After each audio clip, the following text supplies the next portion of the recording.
In today's episode, we'll meet the Senate candidate from Kentucky, Charles Booker, who, if elected, could change the course of U.S. history. Howdy, I'm Jeff Goldsmith, and this is the Q&A. My agenda is simple. Each week, I plan to bring you in-depth insights into the creative process of storytelling.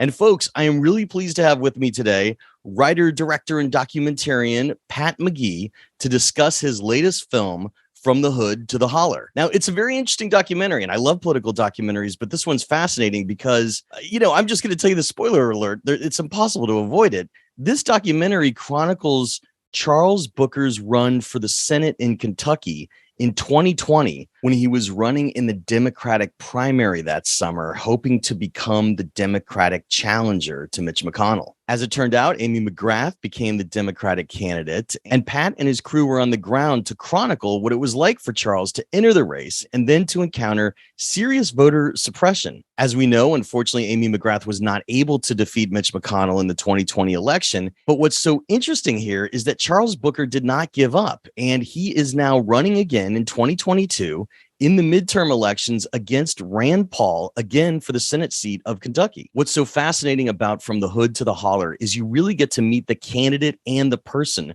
Charles Booker, and it chronicles his rise to public notoriety. And if it wasn't for voter suppression, it's unclear how that might have turned out for Charles in 2020. But again, the fascinating thing here is for all the people in Kentucky who are looking hopefully to vote for Charles in the 2022 midterms, this documentary is a great way to meet him because it is a fixed point in time about a man who really does not want to give up because he wants to serve his community. Now, when it comes to the release of this documentary, Pat McGee was very forthcoming about how difficult it was to get a film like this released and what his path has been like to release it independently, which I also commend him on doing. So if you're a political documentary aficionado or know somebody or are yourself a voter in Kentucky during this 2022 midterm, I highly recommend that you watch this movie. And I know that you'll enjoy the Q&A because Pat was so forthcoming about his creative process and what it took to get a low-budget documentary in the can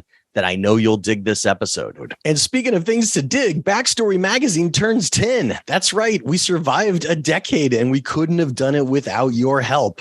And the other good news is that we just released a new issue. Yes, issue 47, our summer issue, is live. And there is so much great stuff in it. I hope you check out the table contents to see it all. But we have Emmy Awards contenders ranging from Stranger Things, Better Call Saul, Station 11, Barry, Hacks, and What We Do in the Shadows, to summer movies, to new scripts for you to read, to an interview with director John Carpenter on the 40th anniversary of The Thing. Man, there are so many great things in this issue, and I hope you check it out. If you have never read us before, you can, of course, test drive us over at backstory.net and read the free issue, or you could use the iPad app Backstory, where you could read the free issue there as well. And if you like what you see, and I hope you do, you could consider becoming a subscriber. And to sweeten the deal, I want to give you discount coupon code SAVE5. That will save you $5 off a 1-year subscription. The code will work at backstory.net, and you enter it there in your checkout cart, but it'll give you access to both backstory.net and the iPad app as well. So, it's 2 for 1. You get access to both easily. But look, it would really mean a lot to me to have my podcast listeners and iTunes and Spotify and my YouTube watchers of the Backstory Magazine YouTube channel, which is all the Zoomcast go of these interviews. So you could see us do the interviews. You don't have to just hear us, but it would really mean a lot to me to have you subscribe to my passion project. So thanks for considering. But now, without any further ado, let's jump right into our interview with writer-director Pat McGee about his documentary From the Hood to the Holler, which comes out on VOD and digital via rental, Amazon, or iTunes very soon. Okay, Pat, it's good to see you. How you doing, man? Great to see you, Jeff. Thanks for having me. We made it. Your hotel, you're traveling, filming something new already, and your Wi-Fi went out in your little hotel suite. But we're doing the Zoom on the phone, so we still are going to have you. Why don't you tell our viewers about your amazing setup that your phone is on right now? Thanks for your lovely direction, and it's working now. But we have a combination. The base is the laptop, which the internet's out right now, and then above that we have a toaster that's flip backwards with a cord sticking out at me. It looks like it's broken. And then I have that little kind of like tripod iPhone thing. And then I have this over here to adjust the lighting. So amazing. Yeah, this is about as good as it gets. So yes. Thank you for having me. I mean, your background, I mean, I'm Twin Peaks, so confused.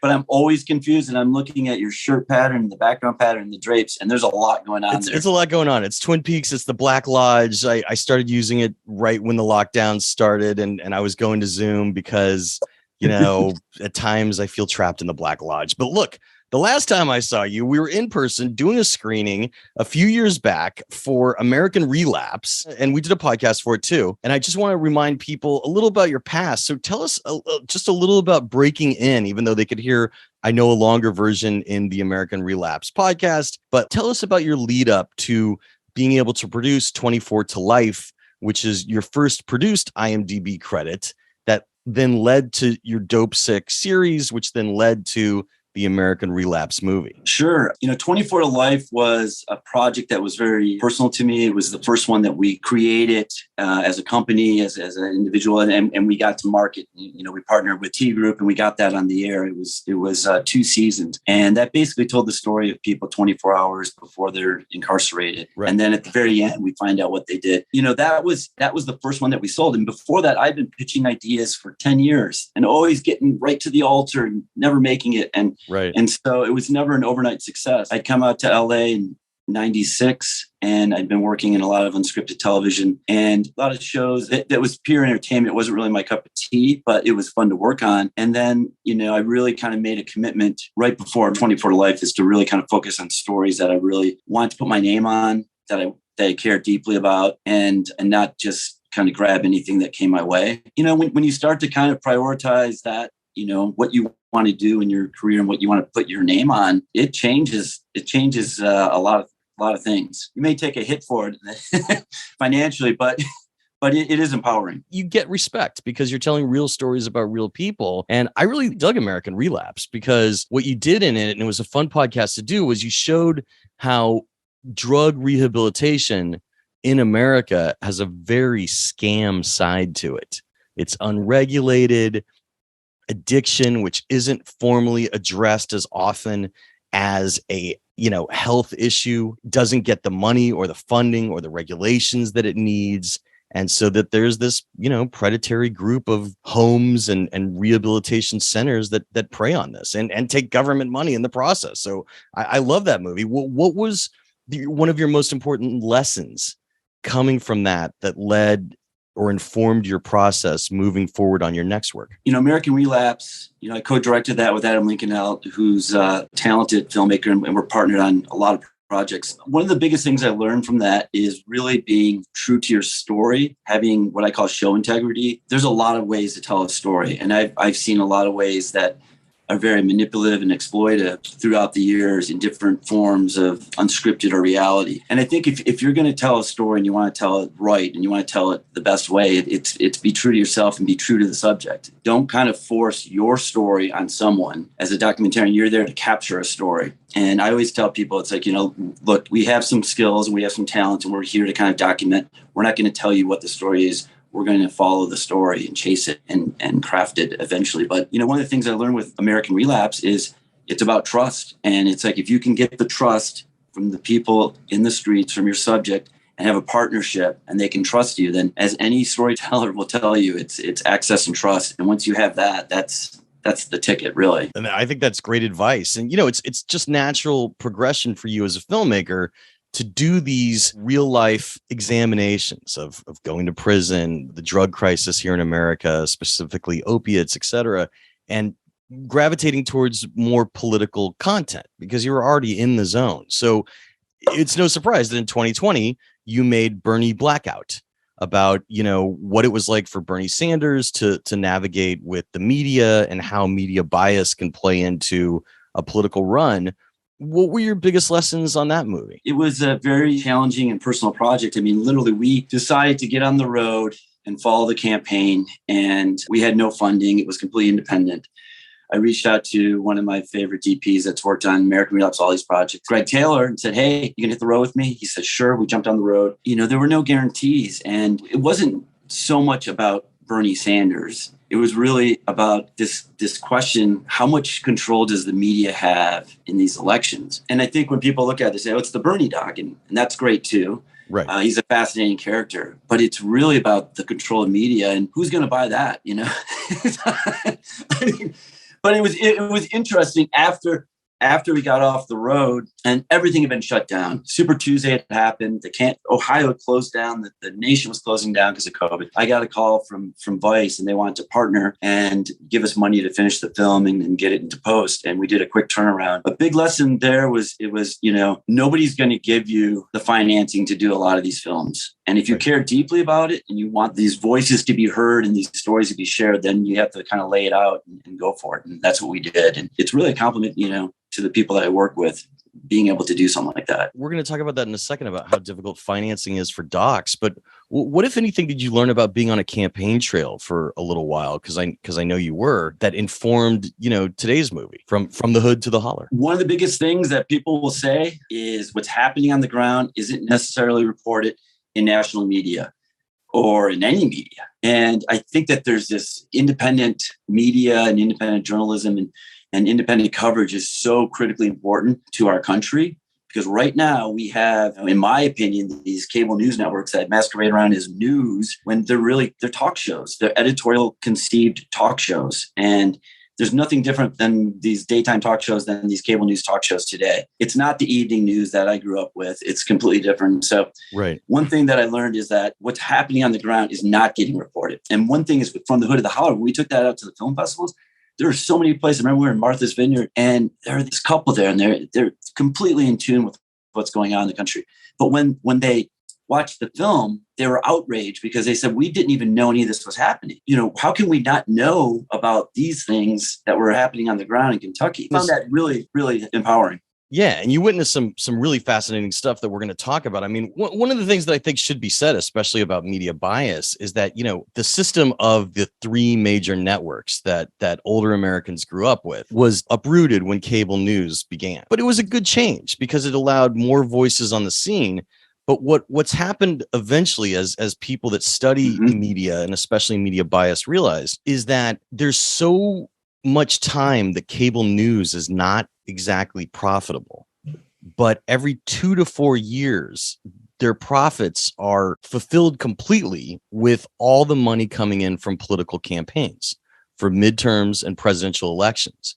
And because of that, what much of cable news has gravitated toward is a both sidesism approach, so that they could get the political ads from both sides' campaigns. And so by stirring the pot a little and not so much favoring one candidate in place of the other, although I feel that that's happened a lot based on who owns some of the companies, I feel that there's a higher conservative bias than people say. People like to say things like the liberal media, and you kind of look around and say, yes, please, where is it? And so, I mean, it's interesting because CNN is what people have been talking about lately, in which a whole bunch of journalists that really had critiqued former President Donald Trump were fired. They were let go, and they were let go because the new manager of CNN is conservative, and he's reached out to the GOP saying that he wants to be a team player, showing bias from the outset for what used to be, CNN used to be right in the middle. And even though they had both sidesism, they used to be in the middle. Now they are on a quest to capture Fox News watchers, which is an older demographic that is completely GOP aligned. And it's just crazy that really MSNBC is one of the last bastions of cable news that's left that is going to report, yes, from a left leaning position, but at least from a position that is going to have more factual reporting rather than rhetoric to stir the pot and unfactual reporting that's opinion pieces, which is what Fox News mostly, you could boil it down to. Very little of it is news. It's mostly opinion shows. So, I mean, I think any documentary that examines media bias is really important these days, especially as are we 65 days out from the midterms right now? Something like that, in November 22, and it's September 22 right now. So I'm just curious, as you're looking forward, especially for the fact of what you just said about the people that came up to you in Martha's Vineyard that didn't know these things. How, as a filmmaker, can you get it out in enough time without just throwing some of the biggest scenes of your film up online onto YouTube? Because there really isn't a way. That's the problem. Some of the most important things you showed, just for people that don't know, from the hood to the holler, is about Charles Booker's campaign to become the Democratic nominee in Kentucky versus Mitch McConnell in 2020. And Right. you know, spoiler alert, as most people who have just been alive and aware, he lost to Amy McGrath, a different Democrat who was highly funded, completely funded, you know, tens of millions of dollars. And some of the things that Charles is experiencing, if you threw them up on YouTube, I don't know if they would have changed the needle, because so much was going on up to the elections. But you really can't do it if you're being funded as a filmmaker to just release part of your movie online for free before you've even edited it. So how do you navigate that? Yeah, I mean, just adding to what you're saying about the news media. I mean, you're so spot on in so many ways. And I love all that insight, because it really is true. And I think, you know, once you move the question to about the film, you know, from the hood to the holler, I think it's interesting, because when we set out to do the film, I never looked that far down the path to understand that he could be potentially, you know, running against, you know, Rand Paul. I thought this was going to be a part. This was the story into itself. You know, I was trying to capture a moment in time, a portrait of a young man. But to your point, you know, so it was never supposed to be an extension of the campaign.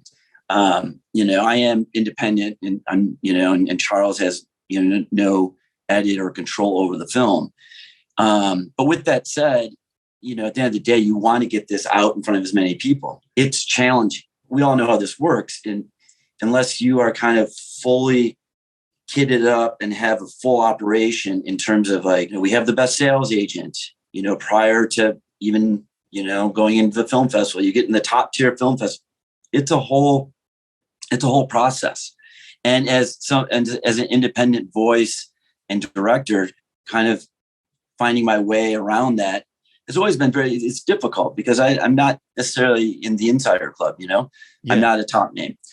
So with all that said, I mean, it's tricky. You know, we wanted to go out to the film festival circuit, and we were in a lot of great film festivals. We won 8 film festivals, and you know, we won Cleveland. We won the best film there. We beat Navalny. We beat, you know, Fire of Love. We beat, you know, a lot of great films. But when it comes to trying to get that out, it's very tricky, because while some distributors or broadcasts, this is my opinion, I can't really speak for them, right, is they might see it to be too political. They might say, like, this is kind of a proposition to kind of like boost up Charles Booker. Sure, you can make that argument, but it really is about a movement that was launched, and you can talk to the people that were involved in the campaign, that it was always bigger than Charles Booker. And I believe that wholeheartedly, because there's a lot of voices that have been left out of the conversation in Kentucky, and his movement from the hood to the holler, which this film is about, and an extension, you know, his race against Amy McGrath and, you know, chance to beat Mitch McConnell. But it was really bigger than just the campaign. But man, it's so difficult, because, you know, to get on one of these broadcast networks for this guy, if they might think it's a bridge too far, or it's too political. But if it's a film about Trump, it's not. Right. I mean, I don't want to vent, but it's, you know, it's absolutely mind-boggling. Yeah, as people said, you know, during the Trump era, that they just kept covering him because he would have so many missteps, even things that would embarrass him or his family or the GOP. But it sold ads, was what the networks kept saying, because people wanted, you know, even Democrats would want to watch the train wreck and then talk about it. So it became this circus. But back to your film, you know, as you said, it's hard to fund any documentary. So did you have any sort of a pitch document going in to raise funding and to rally your crew? The only thing that you could compare something like this to, and there have been many documentaries about political runs before, is obviously The War Room, R.J. Cutler's amazing documentary about Clinton. Mm-hmm. And, you know, that's a movie that ends with a success. You're going for a complete underdog of Charles Booker in Kentucky versus Mitch McConnell, who's been there forever. So already from the offshoot, people knew that it was a long shot idea. What was your original pitch document like? How did you raise initial financing to just be able to get out on the road with cameras and crew? So that's a great question. I mean, honestly, it kind of went like this. So, we got done with Bernie Blackout, and we're in that at Bay. I was in that at Bay with Adam Lincoln Helt, and we're just trying to get Bernie Blackout to Vice. And we saw what was going down with Mitch McConnell and Amy McGrath, and we were thinking, God, man, this Mitch McConnell guy's a train wreck, And then someone sent me a clip, and it was a clip that was produced, I think, by the Sunrise Movement. It was a short clip of Charles Booker. I was instantly drawn to what was going on, because he was an outsider in the national political world, but he was very much a Kentuckian and someone that, believed in a lot of things that were going on that, that were important. So I reached out to the campaign, and they said, sure, come on down, and I couldn't believe it. So literally the funding and the whole thing went like this. Hey, can I come down and capture what's going on? Like, oh, we love your film, American Realize Bernie Blackout. Charles said yes. And I called Greg Taylor, my DP. We got down there, and we just we did it. It was two people on the road for the most part. We also used some footage from the campaign that they had captured. And there was no, I just saw something. I needed to do it. I wanted to do it. I followed my heart. My heart so led me to Kentucky. So we just kind of went for it. We grabbed my gear. We grabbed Greg's gear. We ended up and forever grateful for it, because, look, we captured someone in a moment in time I think is really important in history. Yeah. I think it's a great documentary about, like a young man finding his voice. But then after that, I think your question is so what happens after that? So he loses. Actually, I want to go back a second though. So it's just you and Greg, right? The two of you? Correct. So how are you just doing the functions as documentary filmmakers? I did something like that after film school for a little while. I hit the road with somebody for a doc that I was looking to make. And I mean, it's tough because you got to be your own sound person. So you need to make sure that people are mic'd and it's syncing to your camera. You got to be doing some sort of logging of footage, which in your case would have been a whole bunch of memory cards that you're needing to, restore to hard drives every single day and make sure that they're functioning properly and you're not getting card read errors and stuff like that. Tell us what it was like, just two people, thrown into the mix. We were drinking a lot of coffee and we were getting jittery. No, I mean, honestly, it's everything you just said. I mean, you get it. I mean, it's not just, hey, we're going to go do interviews and, we got to capture sound. It's all the back end work, the logging, charging the batteries, making sure you have all the other support. When you don't have that, you really are running raw. You bird dogging like nobody, you're running on adrenaline, you're running on passion, you're chasing the story. It gets me fired up. I mean, I love it. Greg is a talented, DP shooter. He wears so many hats. And for him just to kind of answer the call, we did the same thing with Bernie Blackout. It was just the two people shooting in the field with Bernie Blackout. So we had kind of already figured this out. But when we get back, it becomes a bigger team, like Adam Lincoln Helt and Terry. And then we went back and got the interviews that you see on the brick wall. Those came later after. But like the stuff in the field, the day-to-day grind was a two-person operation. That makes sense. So the easiest way to classify it is you did all of your live footage leading up to the event, embedded with the campaign. Yes. And then as you started to get a sense of what your story would be once the campaign came to a halt, when the Democratic primary ended and he wasn't able to lock the nomination, you then went back for more formalized interviews to capture stuff about his childhood and his family with, That's right. more lights and stuff like that. Is that the easiest way to say it? That's right. It's from the hood to the holler. So we went back and we conducted 20, 30 some interviews, and that's, to sit down, 3 cameras. And that was Greg, Taylor, Adam Lincoln Helt, and myself. And, really when you break down from the hood to the holler in terms of the core group, it's really the core group that did American Relapse, Bernie Blackout, and all these other projects that we work on. And it's Terry Hain, who's a talented filmmaker, producer, editor, amazing graphic artist, and Adam, who's a talented director, producer, editor, and Greg. So it's we're all wearing so many hats, and it's just trying to get it done. When you were in the field, what cameras were you shooting on? Sony FF7. And then also for a second, third camera, we use a GH5, and then we drone. He has this old 50 mil lens. So a lot of the stuff you see is shot in this 50 mil that Greg uses, and he could come in and talk hours about it, but it's kind of a thing that he used also for Bernie Blackout. And it's this beautiful old lens. He let me borrow it one time, and I figured if I ever lost that lens, I would be toast. But it's his baby, and it's like it's a very cool look. Especially as you're traveling though, like here and there when you're, on the road as Charles was. What were you bringing with you? Like hard drives to wipe your cards to every day? Mm-hmm. And then you generally need clone drives as well in case you have a hard drive failure. Was that your process of getting the footage safely off the cameras at the end of each day? Yeah, that's the labor intense part where it's literally Greg's having to do a lot of that work. And then, I'm charging batteries, we're wiping cards, we're making clone drives, we're sending drives back. Oh, interesting. You were sending drives back? Yeah, after they've been duplicated. Okay. Just for safety and that's and smart. that sort of thing. So, that was all part of it. But, at the end of the day, it's once you're out there, I mean, you just the energy. I mean, like you saw, it's like you're on the bus on the camping, but you don't know what's going to come next. So that you're fired up, and you come back and you're eating a lot of pizza, some red burritos or whatever they got at the hotel. Exactly. Well, there's this almost crossover that with Bernie Sanders that made me wonder, in which Bernie Sanders shows up to speak with Charles Booker towards the end of Charles's campaign. And I was curious if that was at all representative of your previous film and there being this crossover in things that you were shooting with Bernie, or was that just something that happened and you obviously already had the familiarity with him that it just kind of was kismet? I think it was kismet. We didn't know that was going to happen. I got a call from the campaign in Taylor and said, "Hey, it looks like we're going to be doing this big rally." And we were still kind of searching for an ending. We knew that Charles, he was considering running, and he wanted to discuss with his family. And then it all came together. I mean, it's like literally, I love not knowing what's going to happen. And I know that's terrifying for some people, but when you're shooting a doc, and I didn't know if he was going to win or lose that night. I didn't know if he was going to run again. I surely didn't know that Bernie was going to come down and kind of almost pass the torch in some ways. Yeah. And get this beautiful ending that, Adam and Terry beautifully edited. But I mean, I was just so fired up. It's like to see that all come together. Once he lost, you're like, okay, what's the ending now? He lost. Right. And it's like, sure, it's a very, moving piece, even if he does lose and he doesn't run again. But to see that he continues on, I mean, it's Rocky 2. I'm telling you, it's Rocky 2. I hope it is, because yes, he is running again against Rand Paul, and this time is the clear candidate.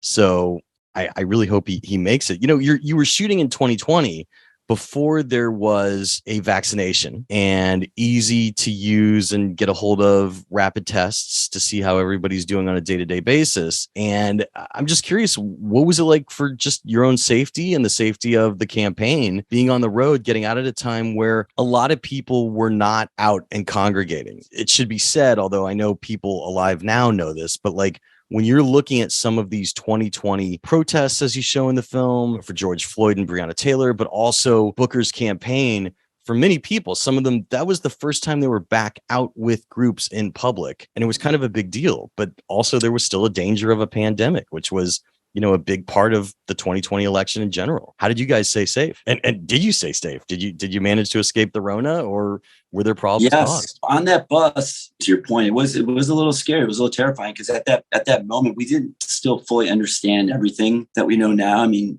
we were there at the beginning when they shut down the nation with the Bernie Sanders campaign. And then a few months later, we're back at it on a bus crisscrossing Kentucky. So it was a little unnerving at times. I mean, we did the best we could, and we stayed as safe as we could. I know Greg and I both on the road, neither one of us came down with Corona, and we were fortunate. It was interesting. Following the campaign, I moved right into another series about the California wildfires. It was on Discovery Plus. And again, I had 4 small teams, and we all across the state of California. We're talking these massive campaigns to aggressively, stop these fires and fight them. Again, we tested every day for that. At that point in the fall, all these protocols have been come in place. Yeah. Every morning in production. But at the time when we did From the Hood to the Holler, the protocols weren't put in place, and we just tried to be as safe as we could. I know the campaign was super safe. I mean, that's great. I mean, Charles and the campaign were just mask up all the time. And it's interesting. It's tough because it's like, it's part of the film. It's part of the time. It's part of the era. But, watching someone with their face covered the whole time is also tough too, because you learn a lot by someone in here, right? Right. And people are wearing cloth masks, and we now know that it's effective, but not as effective, of course, as an N95. And so, I mean, like, it's a document of its time. Eventually, actors Alyssa Milano and Michael Shannon came on as producers. How did that help the project? Did they infuse cash? Did they help fundraising?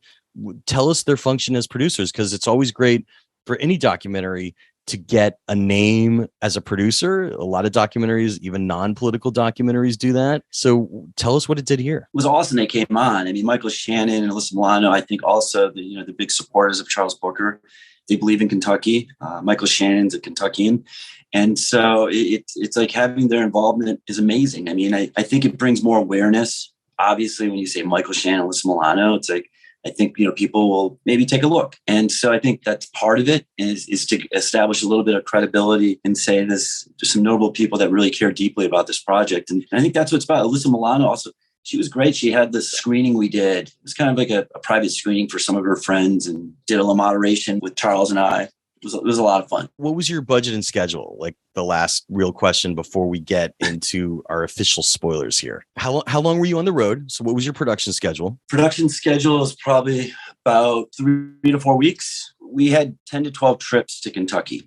Okay. Wow. Yeah. We basically cut a trailer afterwards. It was a short trailer and built a deck and got excited about the project of what it could be.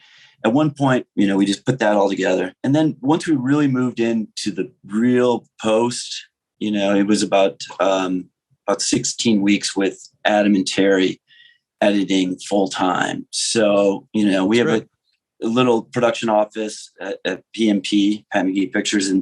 And they just kind of like really, and we had a great intern named Gabe.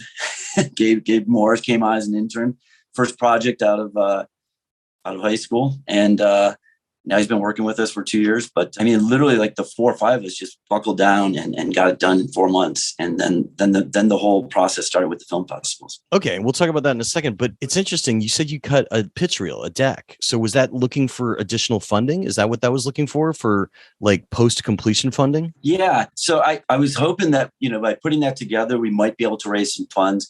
What happened, we were hooked up with the Louisville Film Society where people could get a tax write-off. So we were looking to see if we could get some big donors to pitch in. It never happened. I think I raised essentially about $12,000, and I raised another $5,000 from one individual. I think about $17,000. And so that was all a tax write because we were fiscally sponsored by the Louisville Film Society. Now, what happened is as soon as Charles declared that he was running for office, we talked to the Louisville Film Society, and it's like we had to end that partnership for because now it's moving in a different direction, even though the whole film was shot before he was running for office. Right. So that was interesting, but well, not the whole film, just a part of it. Before, exactly. Yeah. I mean, everything was shot before he decided to. So, the budget has been a little over about 150, 175. Okay. Is what we're looking at. So was it just private equity that you raised? It's private equity, and there's some IOUs out there. Yikes. Well, that was my next question. We could talk about this later, unless you want to talk about it now. Like, yeah, you have this film that has a candidate that didn't win the nomination, but it's clear by watching it, Charles Booker is, a force of nature and really, a rising star in the Democratic Party. So it's a hard sell, but also kind of an easy sale because, people are going to want to know more about Charles as his political career continues. So did you recoup your cost? Were you able to recoup what the 150 budget cost, or what was it like to sell it? We took an alternative route. So having been down this path a couple other times without a major distributor coming forward and making a legit, a good offer, we decided to go independently. What that really means is, we didn't get offers from a big distributor, the ones that I'd hoped to, and for a number of reasons. And that is what it is. So even Vice, who did the Bernie film, weren't chomping at the bit.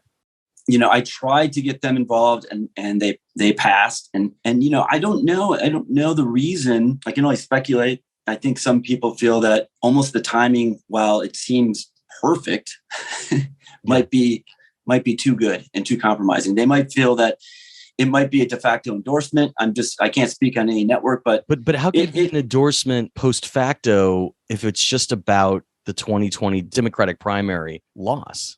Is it just the timing of this election year was the problem? I mean, again, just pure speculation on my part, but I think it could possibly be because, he's up for election. He's running against Rand Paul. Sure. And if they do a 90-minute, broadcast, in some circles, you might hear people. That makes sense. That makes sense. I mean, I pitched to MSNBC Films, Yeah. They have a film department, and it's interesting because, we're out the film festival circuit. We see Fire of Love and great doc, and we see Navalny, great doc. And we're in the same company with all these great docs that have big distribution, that are part of the Nat Geos and the Netflix and the Disney Pluses and Miha and all the, but yet, you have someone, a documentary like this, and it's not, in my opinion, getting the traction that it deserves. Of course, I'm biased. Right. But so if it took you 4 months to edit and then you went out on the film festival circuit, so does that mean you were on the film fest circuit in 21? The end of 21, I think we premiered at St. Louis, and I think that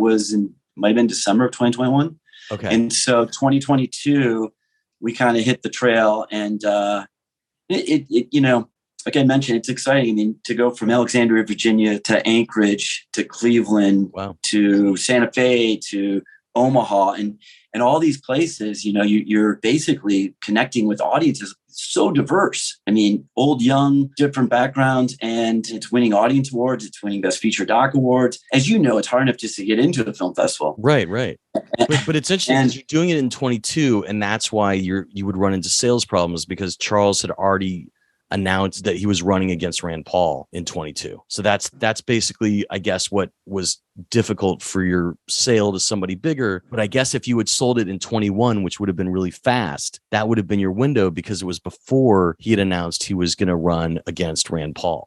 Would that be the way to say it? Yeah. So I think he announced, I'd have to check, but at the end of the spring of 2021. Yeah. But whatever the case is, we were out actively trying to make this happen before then.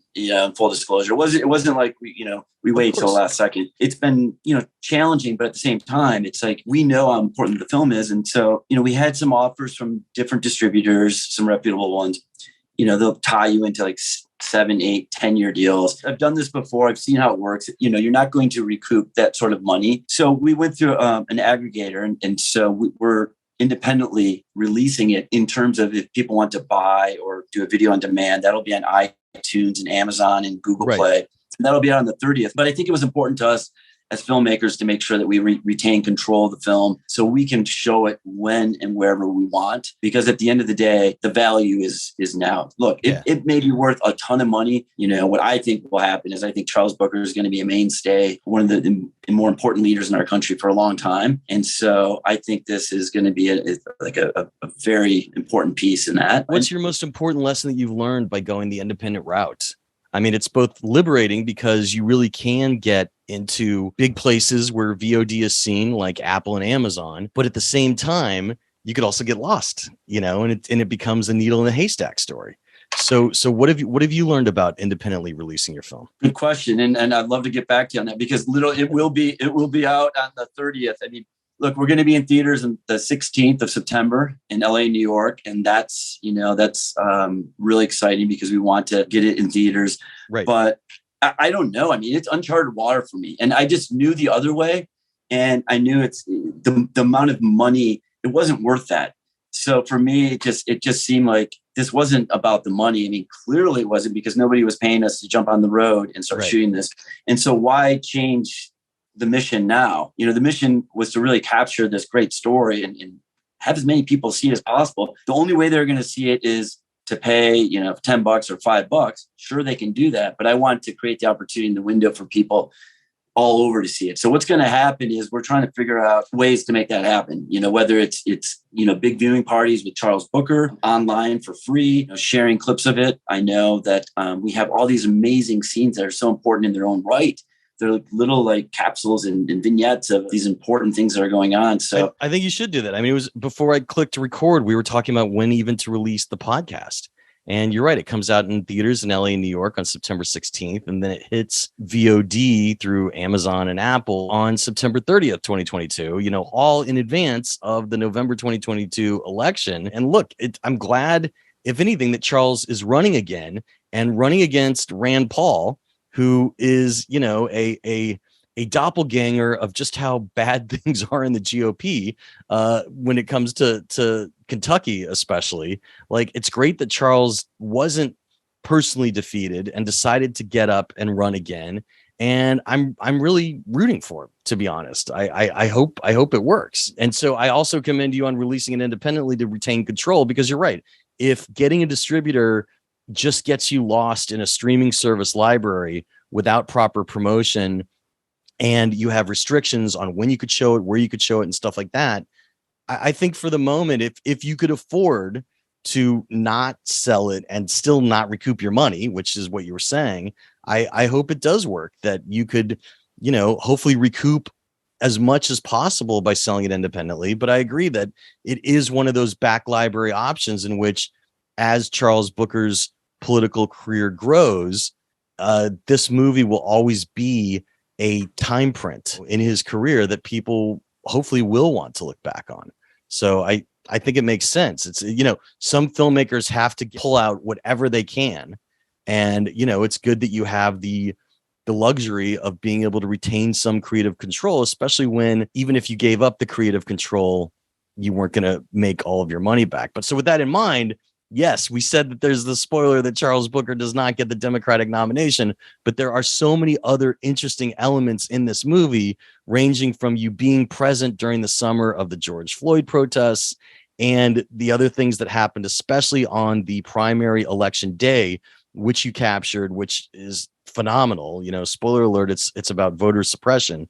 And those are the spoilers. So we're going to get into them right now. So podcast listeners in iTunes and Spotify, and YouTube watchers of the Backstory Magazine YouTube page, where the Zoomcasts go, if you don't want any spoilers about the movie, press pause, go find it, rent it on VOD if you can, tell your friends about it, and then come back to hear the rest, or just keep listening, and hopefully this will whet your interest to go rent the movie. There's a lot to talk about here. And the spoiler is that Charles Booker unfortunately lost against Amy McGrath, and then she lost to Mitch McConnell. But what's really so interesting here is that you're seeing Charles Booker as a complete outsider, in which Amy is raising tens of millions of dollars. And, Charles raised, I think by election day, $300,000 total.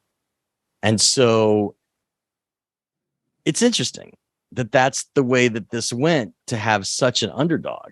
And I guess my first spoiler question would be, was there ever a consideration, even though you were editing this movie, to get back on the road to keep filming, about how Charles was going out to challenge Rand Paul? I know it's a sequel to a documentary, but since the story kept going, I'm curious if that was ever something that you would consider doing. Absolutely. And who knows? I mean, we're 2 months away from the election, right? I think the plan is, I would like to capture my Rocky 2, my From the Hood to the Holler 2 will get a better title, a new title. From the Hood to the Holler is a great title. And the plan is, if everything works out, is that we jump back on the campaign trail, maybe the Friday before, and shoot Friday, Saturday, Sunday, Monday, Tuesday. And it's complete verite. And we do some on the fly interviews, but we don't do interviews afterwards. We capture it in real time and we see what happens. I mean, I got to tell you, From the Hood to the Holler, every time I watch that, and I've seen Charles watch it, it's amazing, because I still don't know if he's going to win or lose. It's suspenseful in those moments, because sometimes they think they won.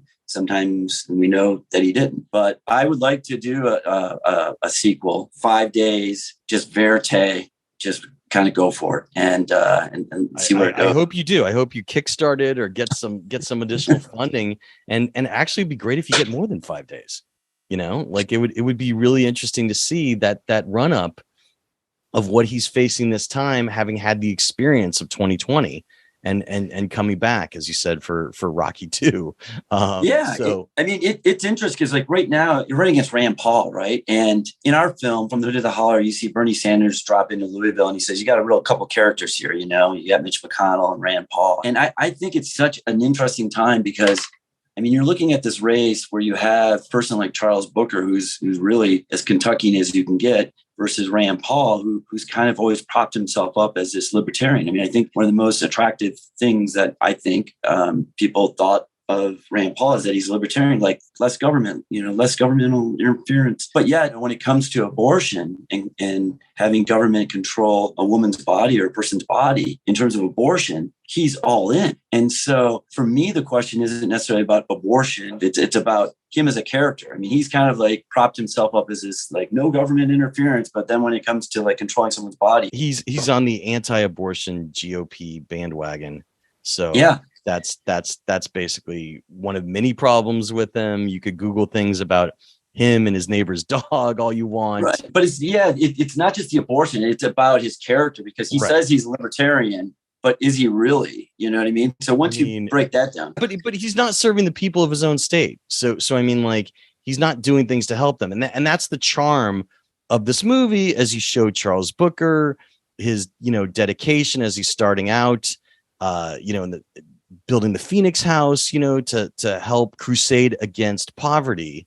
And, he has experience, as he says, the first part of the documentary is very endearing, talking about him being embarrassed to have friends over to his house in middle school when he realized that he was growing up poor, and what he wants to do to stem off poverty as best as he can in this state, which is, so fascinating, because for Mitch McConnell to have as much power as he does in the Senate, to have his state be in such bad condition. And by the way, I'm talking bad condition pre-pandemic. It's not like, oh, it's just the pandemic and everybody gets a free pass. No. Kentucky was a mess financially before the pandemic. So it's just fascinating that the voters keep voting for it. But as we've always seen and heard, especially in states like that, it's also systemic racism of wanting to keep these folks in power is the biggest goal, regardless of what they're doing when they have the power, which doesn't serve the people at all. Sorry, I'm venting here. But tell me about Left Turns. Tell me about Left Turns. What were some of the things, and we're going to talk about this more in the editing section, what were some of the things that you thought were going to be in the documentary that you wanted to film, or you did film, that never made it in? Like, maybe they were cut in editing, and we're going to have a whole section where we talk about editing a little later, but things that for a week, you really are like, oh yeah, this is definitely a section. We're going to talk about when Charles Booker XYZ, maybe a story from his past, his childhood, something like that. But later on, when you're dealing with your 90-minute runtime, you realize it's got to go, or you didn't have the money or the time to shoot it. So it never even was shot. So Left Turns. Left Turns, I think there's several. A good starting point is when the votes come in, the election day, and in this case, there was the real day voting, and then they announced the returns a week later. Both of those occasions, I mean, the occasion of the actual, the real day voting could have been a feature doc unto itself. There's so much gold to be mined in that. And I have to say that, again, Adam and Terry just crafted it so well. They're the editors, but there's just so much there. I mean, I could spend 5 minutes on camera with Shantae Wolf talking about voter suppression when she breaks down on camera, seeing like if we can just get one Black woman and her daughter to vote, and you're just watching in real time that happening. I still get goosebumps about it, because those are the important stories to tell. And so that's a tough one. It's like that day could have been a feature doc into itself, and it would have been amazing. The votes coming in, talk about a tragedy, right? The other one was a political, when the votes are coming in, I mean, the day of the voting, that's a suspense thriller, but the other one was a tragedy when they actually counted the votes. Right. So it was really close, by the way. Yeah. And there's a lot there again, and that you have to cut that down. It's just a part of like the bigger picture. And that was tricky. Ooh, hey kids, I'm jumping in really quick to remind you that Backstory just turned 10. That's right. We've made it a decade. We're here. We've survived, and we couldn't have done it without your help. And, we want to keep doing it. So your support means everything to us. And now is a perfect time to subscribe, because we just released our big summer issue. That's right. We have Emmy contenders ranging from Stranger Things, Barry, Better Call Saul, What We Do in the Shadows, Station 11, and Hacks. We also have summer movies. We have an interview with actor Glenn Powell, who plays Hangman in Top Gun Maverick. We have John Carpenter, the director of The Thing, on its 40th anniversary. Looking back, there are so many great articles to read in Backstories. Huge summer issue. There's also scripts to read. I know you'll dig it. If you've never read us before, you could, of course, test drive us by reading the free issue issue, which you could find at backstory.net on a desktop or laptop or via our iPad app, Backstory. And look, after you check us out and test drive us, I hope you'll consider becoming a subscriber. And just to sweeten the deal, I want to offer you discount coupon code SAVE5. That's SAVE and the number 5, and that will save you $5 off a 1-year subscription. All you got to do is enter that code at backstory.net, and it'll get you access to both the iPad login and over at backstory.net on a desktop or laptop as well. Look, it would really mean a lot to me to have my podcast listeners and iTunes and Spotify and my YouTube watchers of all these Zoomcasts. That's right. You could watch us do these interviews because they were Zooms that I've put on YouTube on the Backstory Magazine YouTube page. It would really mean a lot to me to have you support my passion project. So thanks for considering becoming a subscriber. But now let's jump right back into our discussion with writer-director Pat McGee about his documentary From the Hood to the Holler, which comes out on digital and VOD for rental very soon. So I hope you check that out as well. Was there anything that you wanted to film that you couldn't, like you didn't have the time or the money, but it was an idea in your original design document, your original pitch? I can't think of anything that comes to my mind. We had so much to draw from. And it was really, I mean, we got down to 142, I think. When it comes to crafting it, it was tricky because there's so many emotional moments in the film, right? We're talking about Charles Booker, who has this lived experience. He understands what's going on. And so when he talks about healthcare, when he talks about being a diabetic, when he talks about being poor growing up, all those things, I can say that were very personal moments that he was brave to share because it meant his story is everything, right? And so when he was sharing those stories, I know he broke down and he shed tears. I shed tears. I know the other people in the room, Terry and Greg did. So finding those moments, we can't have him shedding tears all the time, And so we had to pick our moments. And, but clearly one of the things that we left out is when he talks about being a diabetic and struggling to get his medication because he didn't have the money. Yeah, it's a huge problem in this country. And it was part of his policy talking about Medicare for all in his state. And it's the weirdest thing, again, especially on the GOP side. They talk about how great America is. We are one of 3 industrialized nations that don't have universal health care. But we don't take care of our own people. And we've politicized healthcare horrendously. And yeah.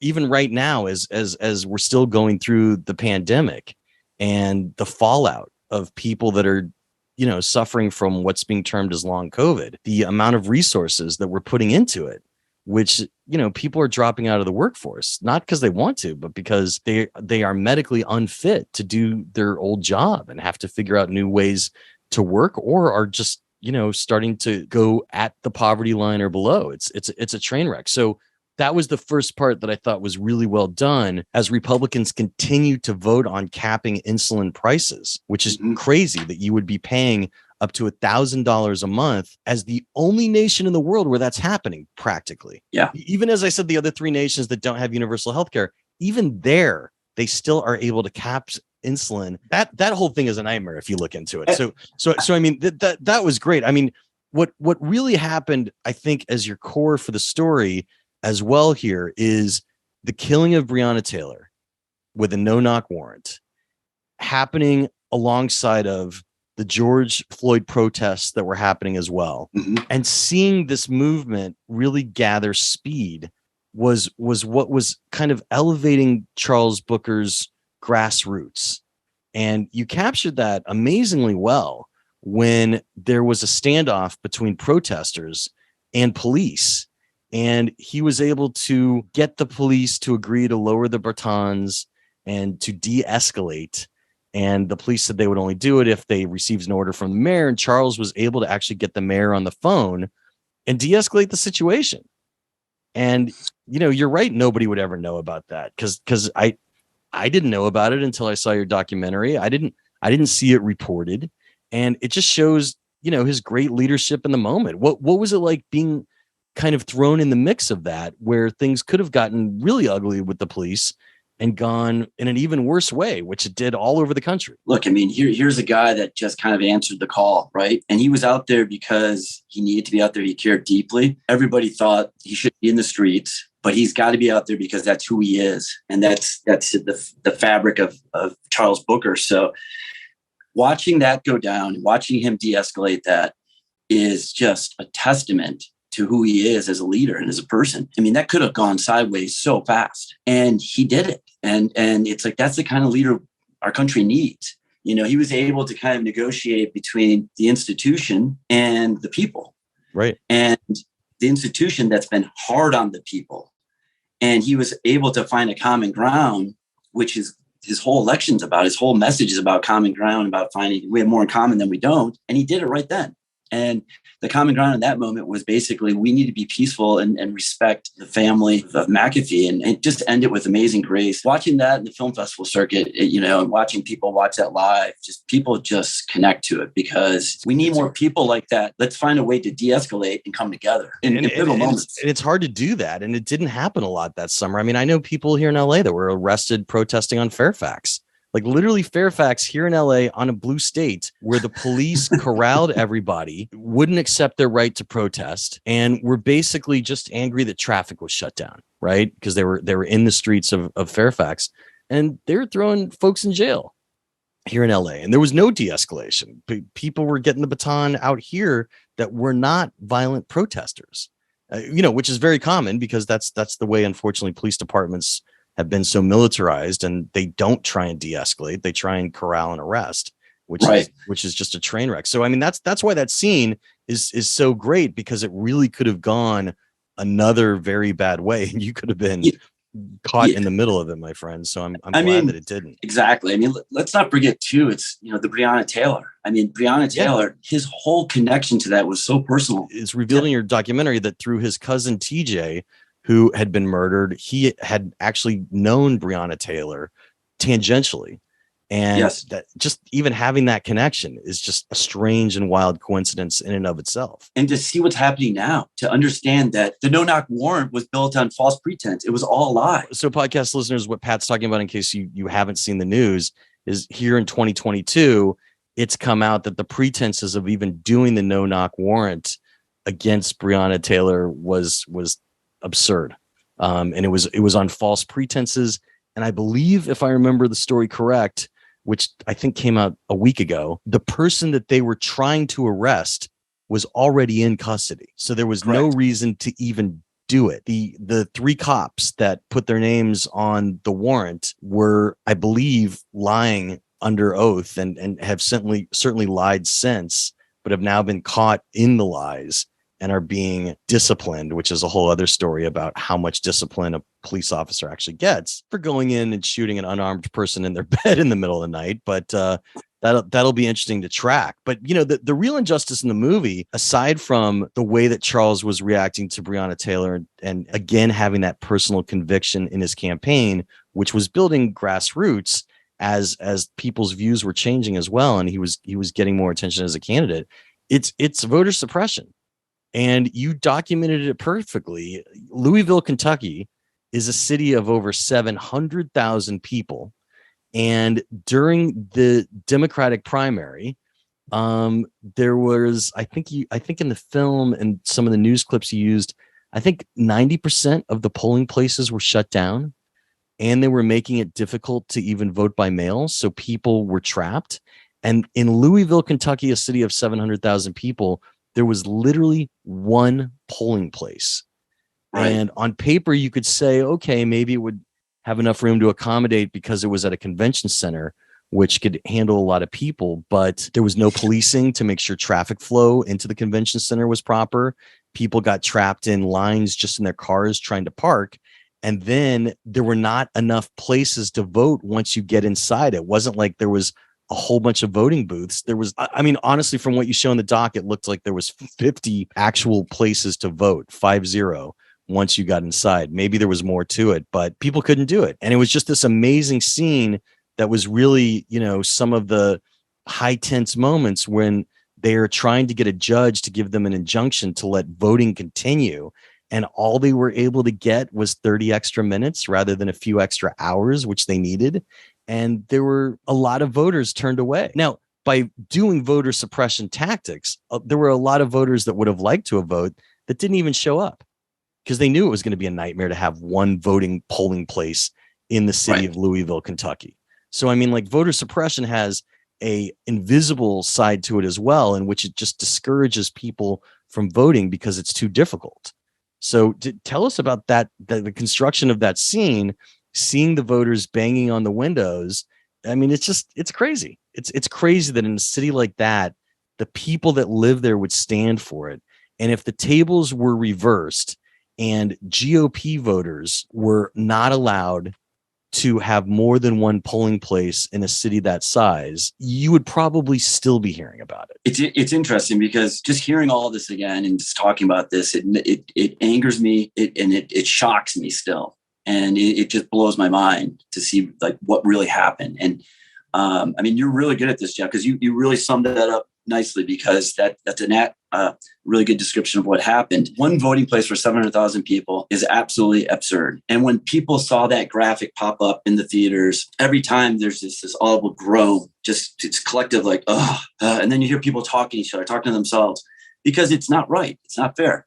And I think you added really another important element to it is it's not just the people that were in line that couldn't get in or the traffic that couldn't get in, but it's the people that were so discouraged because they were smart enough to realize, like, even if I did go, I couldn't go. I'd have to wait 4 hours in traffic jam. It's all those things. And who knows what the vote could have been. As we see in the documentary, we only lost, it looked like by, what was it, 20,000 votes? Was it 30? I don't know. Charles ended up losing by about 2%. I forget how many it was. Okay, so what it looked like in the documentary, Charles lost by about 2%. So, I mean, like that 2% could have really gone the other way if more people that wanted to vote could have been allowed to vote. Oh, 100%. Basically, Amy McGrath, the majority of her votes came in from early voting before Charles had hit his stride. Which is fine, because early voting is very important.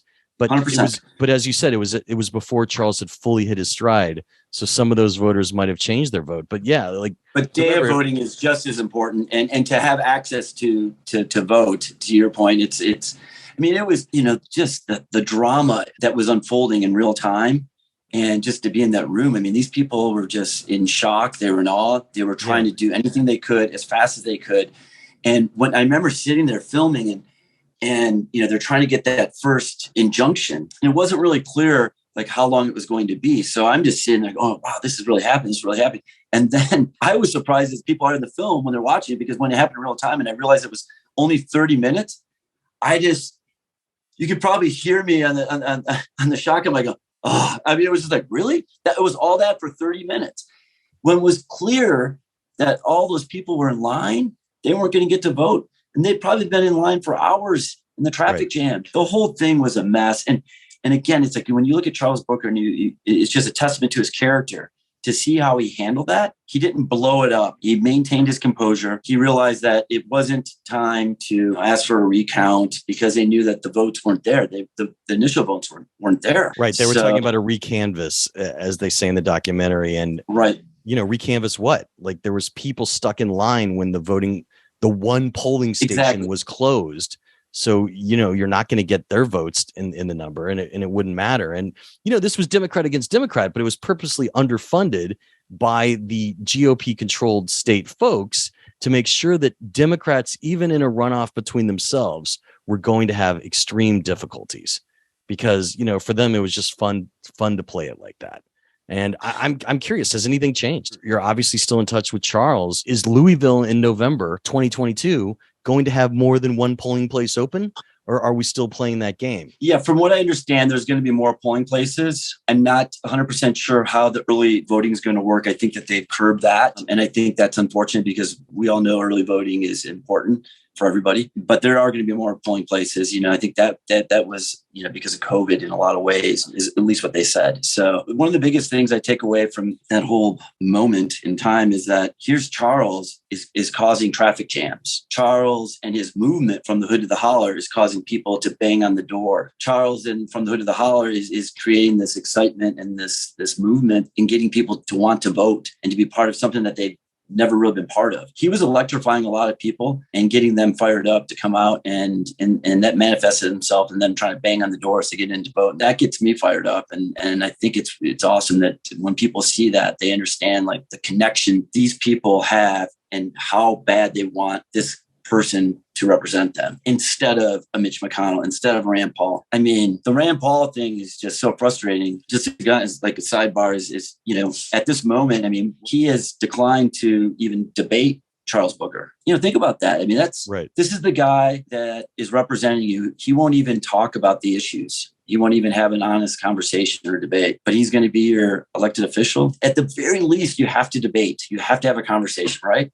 And he's not willing to do that. I think, that's a disqualifier, I think, for a lot of people. It really should be, because if your political aspirations and ideals can't even be publicly defended in a simple debate, and I know that Rand Paul is nervous about it, and that's why a debate still might not happen. I mean, maybe one will happen, who knows? But it's hard for him to defend a lot of what he's actually done in Congress, because his votes have not benefited the people of Kentucky. There's that old question of like, are you better now than you were before he was elected?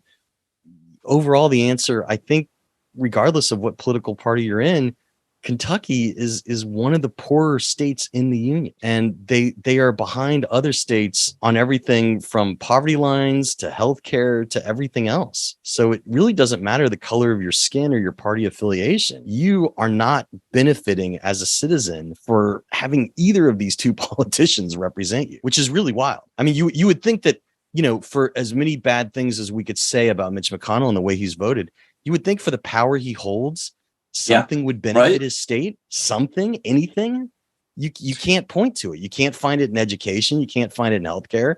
You can't find it with the poverty line. You can't find it with people, not having enough to eat on a daily basis, especially kids. It's just, it's really wild to me. It's exactly right. I mean, if you look at Rand Paul, I mean, he literally, and Mitch McConnell, Rand Paul is so self-serving. He's this narcissist, and you don't see him trying to do what's right for the people of Kentucky. You don't see him trying to represent.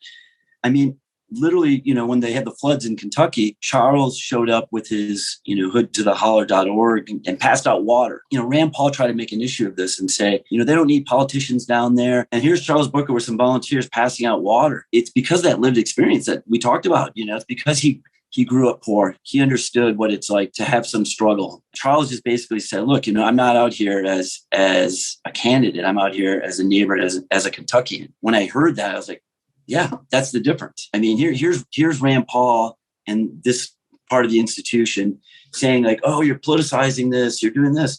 I'm like, and Charles is showing up because that's who he is. Truly helping people and not just doing it as a photo op.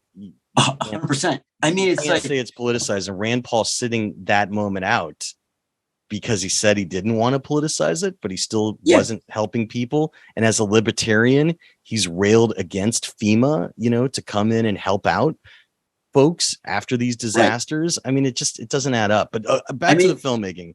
Yeah. Your editing process. How many hours of footage had you shot? And you said that you had 16 weeks of editing. So how many hours of footage did you have to go through? I honestly don't know the amount of footage. I can tell you it was a ton. And, we logged all the footage. Did you log it yourself or did you hire loggers? We did most of it in, we hired an AE to kind of like set up the project, Skylar. And so he set up the project and Avid. And then we also, for all the interviews, we transcribed them so we could have easy access to find the moments that we want to, craft the narrative. So it was basically, we logged it all, transcribed all the interviews, and then we started. Sorry to ask a boring question, but just as a journalist, I do a lot of transcribing. Do you have it traditionally transcribed in which you sent it out to a human, or did you use any of the kind of AI transcribing services out there to interpolate it, which gets you somewhere in the 92 to 94 percentile of accuracy? So you still need to go back through it, but at least you have something to work with. We spent the money and we sent it out. Okay.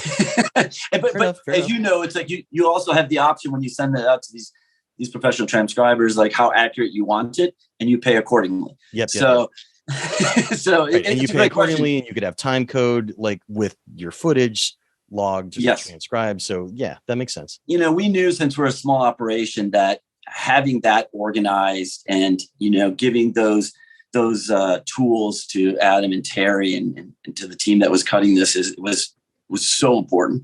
So, because you can use Script Sync, you can use the transcripts, you can use a lot of things to kind of navigate your way through like all these interviews. I mean, we did 20, 30 like sit down interviews that each lasted hours. Just because people don't hear about it a lot, I know what it is. Tell people about Script Sync and how it works. Well, Script Sync is it's a program that allows you to load in the transcripts, and then as an editor kind of goes through, they can say keywords like "let's win this race," and that will pull up all these options that are logged into your system. So when you're basically trying to find options for things, it'll help you. When you're kind of needle in the haystack thing, in which if you could remember a phrase or you could remember something about the scene that a transcriber would have put in, it's how you find that one moment in, tens, if not hundreds of hours of footage. So it's been kind of a lifesaver for a lot of documentaries. 100%. And Adam is such an amazing filmmaker. I mean, when he was there for the interviews, myself, Adam, and Greg.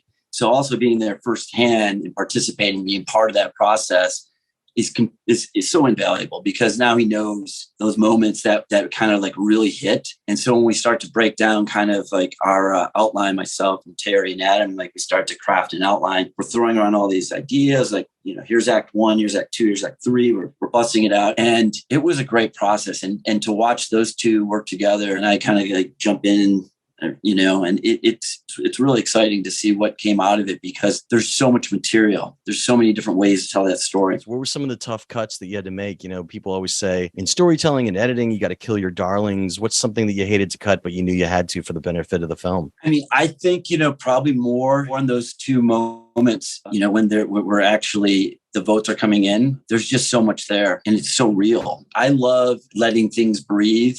And I know Adam and Terry do as well. It's like, let's live in the scene a little bit. I know for like those moments, to let that kind of like live a little longer and kind of like be in that moment, I would have wanted that. Also, just, there's so many connections with people, in the field, that you kind of have to pick your moments. And it's tough because Charles is really good as a speaker for a large group, but he's even better one-on-one, right? Because he listens. I've said this before, but, it was amazing to watch people sit there and see a politician sit here and listen to them instead of, not talk at them all the time.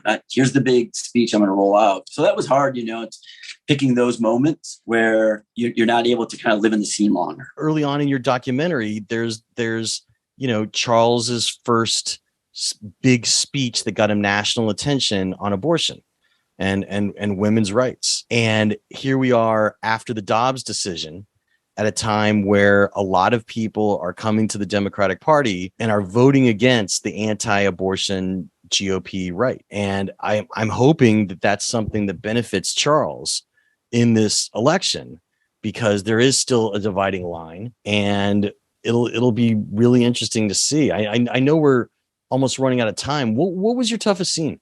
What was the toughest scene for you as a director on set to capture?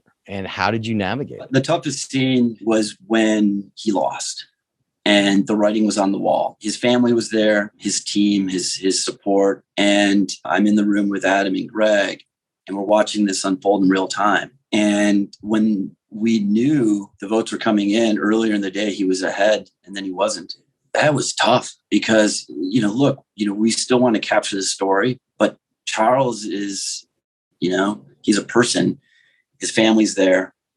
We're trying to capture everything, but we're also trying to keep a very small footprint and be very respectful. But we also want to make sure that we get the story. And I think Charles is very, grateful and thankful that we did, because he's been very complimentary of the film. That's kind of amazing, because there's always a vulnerability between documentarian and subject. You, as a cinema verite, fly on the wall guy, you want to show the most honest version of it. And look, I could see some politicians say, you could do what you want and film us, but if I lose, you can't ever release this movie. And, it's great that Charles has embraced the film, and I'm guessing didn't really hinder much from you, because you seem to be really embedded with him, and to see that moment play out and to be there as it happens, that's rare. History is usually written by the winners, so you don't always see the losing tales. But what's inspiring is that, Charles is running again, hopefully better funded this time, and look, I hope he wins. What's next? What are you working on next? What's your next project aside from hopefully getting back on the road with him to either do a short film or some sort of a film about, this upcoming election? I'm working on a 10-part series. It's a 10-part documentary series. Okay. Going to be streaming on Peacock, I believe. So great. I don't think I'm allowed to talk about it, but that's okay. Again, it's all these, we're super grateful because it's like we get to tell the stories that we care about. And, getting back to what you're saying about Charles, the first time he got to watch the film was the week before we premiered at the St. Louis International Film Festival. And he hadn't seen it. Did he have any crazy notes for you? Because no, he and his family and Pastor Bruce, they're like 6 people, myself and Greg Taylor, and we did a private screening for him. I can't tell you how nervous I was. We're done. The film's done. And we're showing it to him. And he's been so supportive.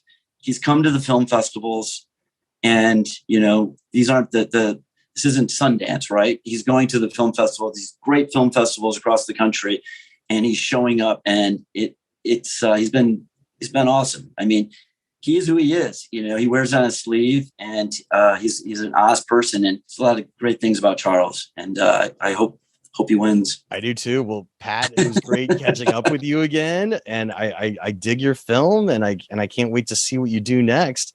Thanks again for being so generous with your time today. Thanks, Jeff. Really love your show, and thanks for having us. It's important. Thank you. And that's how the Q&A went down. Special thanks again to Pat McGee for being so generous with his time and coming down to chat about his documentary, From the Hood to the Holler. And folks, if you are a Kentuckian or know registered voters in Kentucky, I hope you spread the word about this documentary, which comes out on VOD and digital rental through Amazon and Apple very soon, so that they could see the documentary, because it would be fantastic to have Charles Booker become the next senator from Kentucky. Of course, while you're surfing around online, I hope you also check out Backstory Magazine. We just turned 10, folks. We lasted a decade, and we couldn't have done it without your support. And we just published our huge summer issue. It has Emmy contenders ranging from Stranger Things, Barry, Better Call Saul, Hacks, What We Do in the Shadows, and Station 11. We have actor Glenn Powell, who plays Hangman in Top Gun Maverick, talking about what it was like to be in that incredible film and his process.